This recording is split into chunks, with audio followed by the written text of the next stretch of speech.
You know, I had an idea of what to expect going into this, but I really did not understand how much of a cheat code an e-bike really is.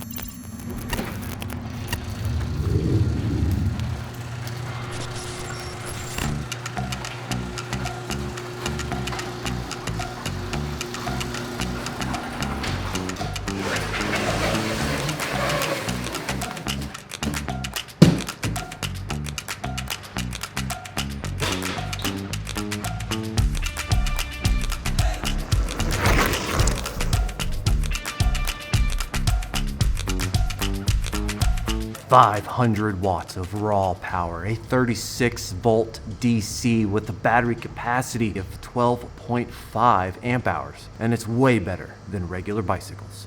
So, I've actually never had an e-bike before in my life. I've never rode one, tested one, I don't know anything about them. That's gonna change today. Okay, so, not that it actually has to be said, actually technically it does, but Ecotric sent this out to me for a review unit. This, however, does not change how I'm gonna look at it. Assuming this 500 watt e-bike is not going to suck, I just want to give a shout out to Ecotric for sending this out so I can test it out, because I've been kind of excited, and it's mainly because of my dog. It's companies like this that provide products for us YouTubers to play around with, and my awesome subscribers for watching those videos, and also visiting websites like bnbsucks.com so they can get a discount on NordVPN, thus supporting the madness over here at B&B Garage Studios. Let's go.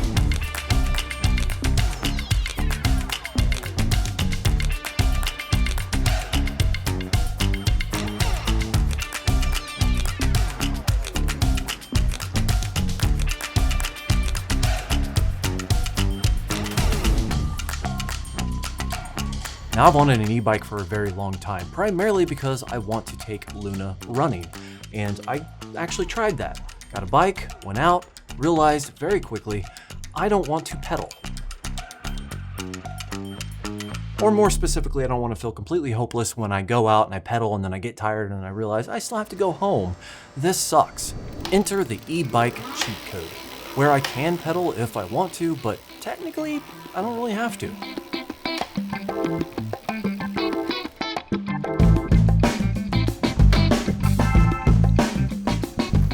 The Ecotric Rocket has enough power to carry me up an incline without ever needing my help.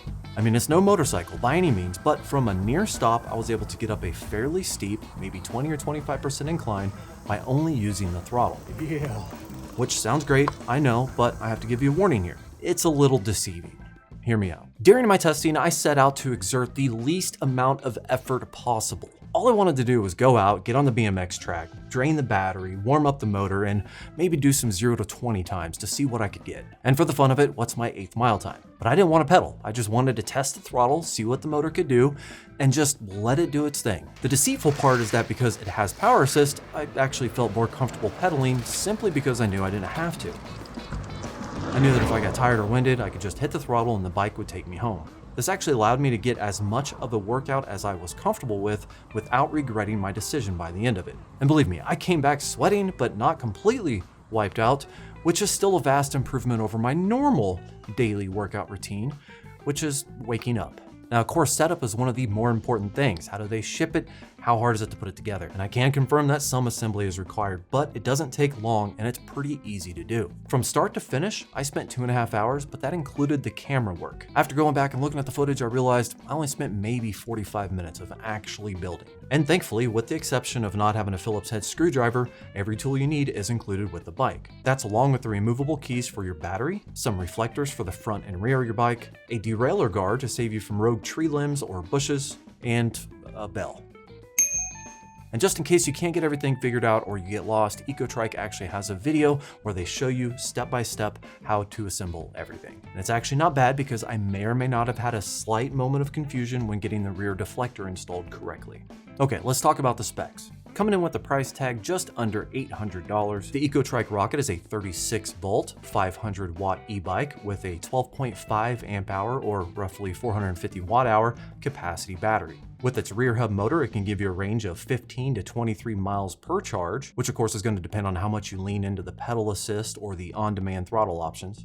It comes with a 42-volt 2-amp charger that will charge it in about 5 to 8 hours, only weighs about 55 pounds, and it can carry up to 265 pounds. Per all of the legal limits placed here in the United States, it can go up to 20 miles per hour before the pedal assistant cuts off power to the motor.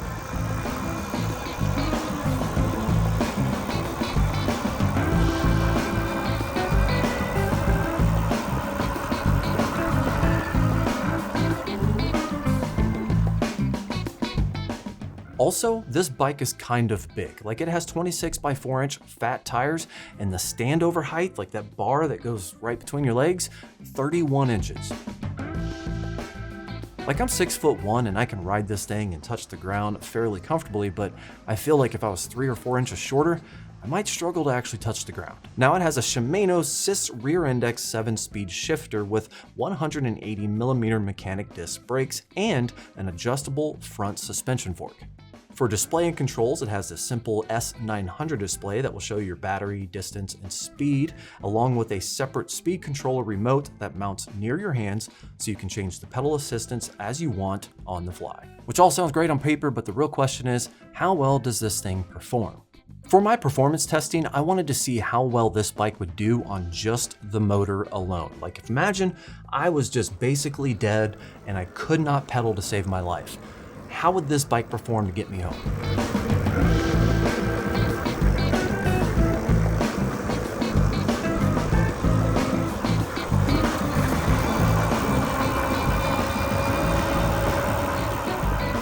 From starting off with a fresh and cool motor and a 100% battery charge, over the span of 15 different passes, I was able to find the 0 to 20 times before and after the motor heated up and the battery lost a little bit of charge. And while I was doing this, I figured I might as well run 1/8 mile times just to see what it is.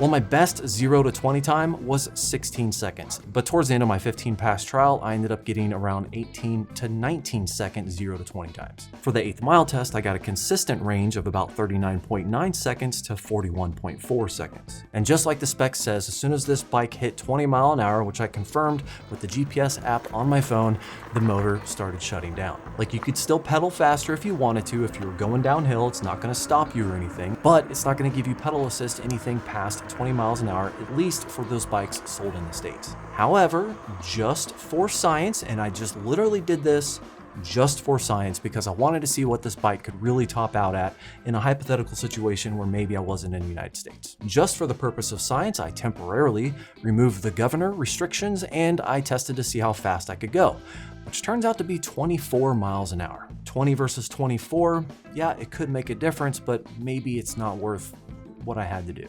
Let's just say it was good enough to scratch my curiosity itch, and I'm gonna leave it at that. Now, riding around in normal Kansas flat roads, I had absolutely no problem not only keeping speed, but also accelerating all the way up to 20. Even on some roads where you have to go slightly up an incline, it would still accelerate without no pedaling from me.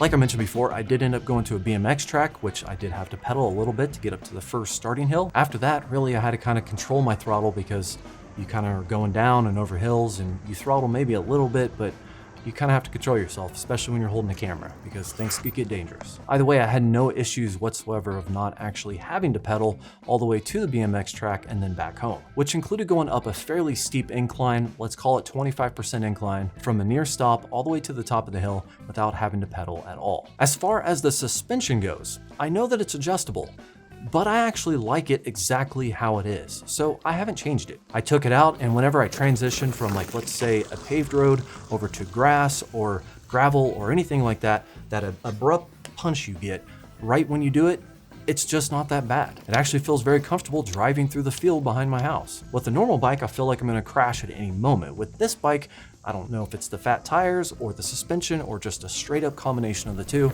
It feels very natural. I haven't once ran into a situation where I felt, wow, this suspension is too squishy, or wow, that was a very abrupt hit to the front end. It's just a really good even balance, and I have no desire to mess that up. I didn't realize how reactive the suspension was, and that was kind of new to me. So next thing you know, I'm bouncing up and down the street and in the back field, and I'm just doing, you know, it's the little moments like that that, you know, I'll talk about sometime in the future.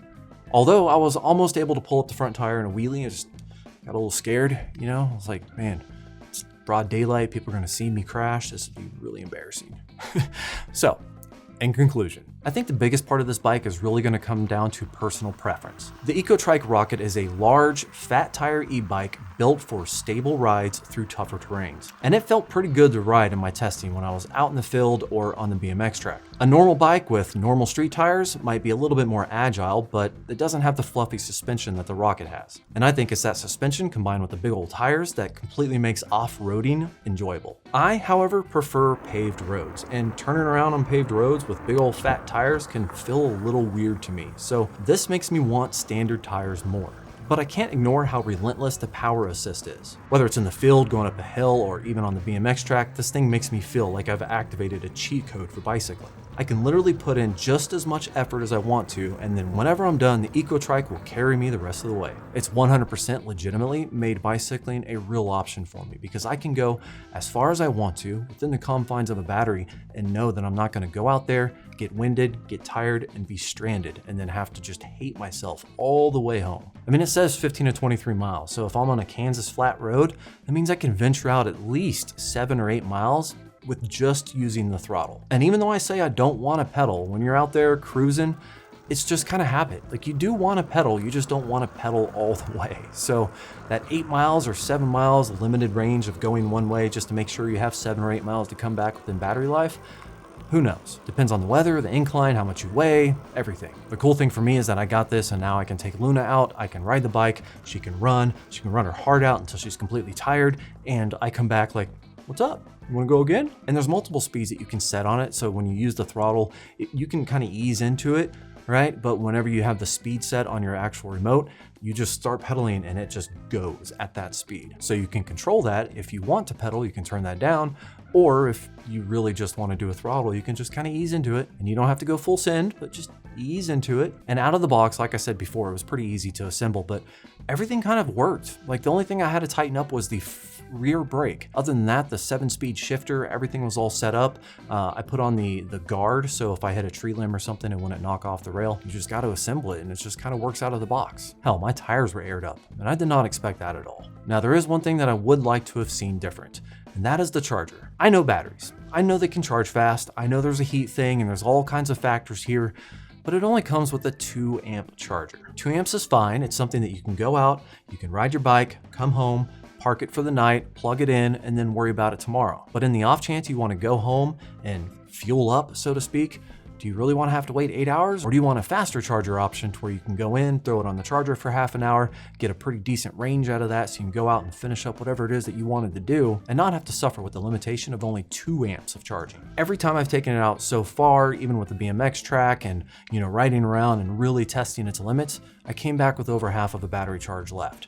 So maybe my whole argument or critiquing thing is just dumb anyways. Well, that's it for today, guys. Of course, I will leave all the information about this bike down in the description below. Thank you again, Ecotric, for sending this out. If you guys have any questions, comments, or complaints, make sure to post those in the comments section down below. As always, thank you for watching, like and subscribe, and have yourself a great day.